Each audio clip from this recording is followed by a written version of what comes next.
this story is painful but important. This mom had no idea that her trusted nanny, who was a friend of the family's at this point, could do such a thing. Yes, it strikes fear in every mother's heart, but you cannot turn away from this story because we've got to learn what we can learn from this. With me right now is Jo Frost, the former star of the reality show Supernanny. She is a parenting and child care expert. Jo, thank you so much for being with us. You got a lot of fans out there who listen to what you have to say. What was your reaction when you heard about this? I got to tell you, when I first heard about it, I couldn't even read the story. I couldn't even hear anybody tell me the story. It's so hard for me to even leave my twins with typically two babysitters, and very often two babysitters and my mother and father. To hear this story is like, what can a mother do? I mean, I was horrified, absolutely horrified, and it weighs heavy. It weighs heavy and saddens me because as a professional nanny who has a wonderful relationship still, being in this career and as a family expert for over 25 years, right now families must be very fearful and thinking irrational because of this tragedy. And I think it's incredibly important that we look at a whole in this country of childcare and the relationship that we have with our co-carers, in being able to establish healthy relationships where we feel as parents that we can ask questions and make sure that we are becoming very in sync with our carers, our nannies, our babysitters, our mothers' helps, in knowing the relationship that we have with them so that we're able to connect with them in a way and being able to answer those questions. That I have, everybody with me, star of reality show Supernanny, parenting childcare expert, Jo Frost. Jo, I mean, this mom did not think anything was wrong with the nanny. So that's why I'm poo-pooing all this discussion about psychological issues. I mean, she may have told somebody else she was depressed or was having financial problems.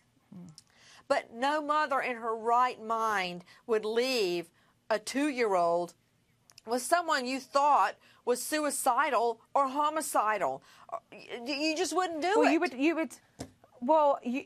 That exactly. I mean, that's what you want to believe, that basically, you know, parents are not going to do. And by all means, the Krim family, you know, had a relationship. They've mentioned, you know, that they had a wonderful relationship with their nanny.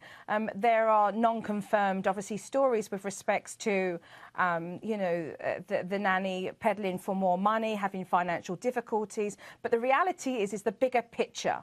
You know, at the cost and the expense of two beautiful toddlers, we've got to look bigger into the situation here in this country about childcare, you know, and the reality of the responsibility that we take in making sure, okay, that these co-carers and professional nannies, because there are a lot of professional nannies in this country who take the profession very seriously and do have wonderful professional relationships with their employees.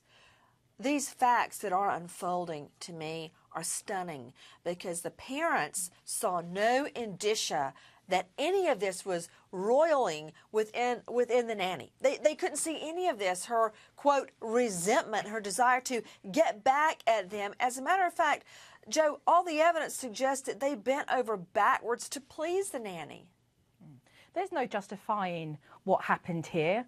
You know, parents get frazzled with children. You know, nannies get frazzled with children. You know, it's monotonous day in and day out. But the fact is, as a professional nanny, and let's make a clear distinction between that, you have to take responsibility in knowing your job description and the relationship that you have with your employees and vice versa. There's no justifying it here.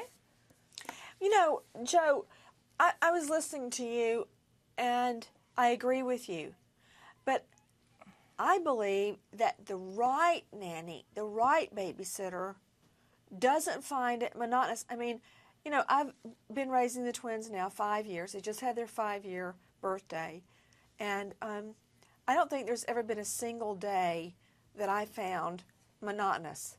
I don't think there's been a single time that I've washed their clothes or changed their sheets or dressed them for school that seemed monotonous to me. You know, maybe it's still new to me, but to me it all still seems new and wonderful. Well, it's a beautiful experience, of course, but there's routine, and sometimes days are more challenging than others, but it doesn't justify the behaviour that we've seen and this tragic, horrific situation. It doesn't. And I think moving forward, Nancy, we do have to look at, you know, the type of childcare we're hiring, making sure that our nannies or our babysitters or our mothers' help have the experience and are able to take on the real diligence and responsibility that this job is.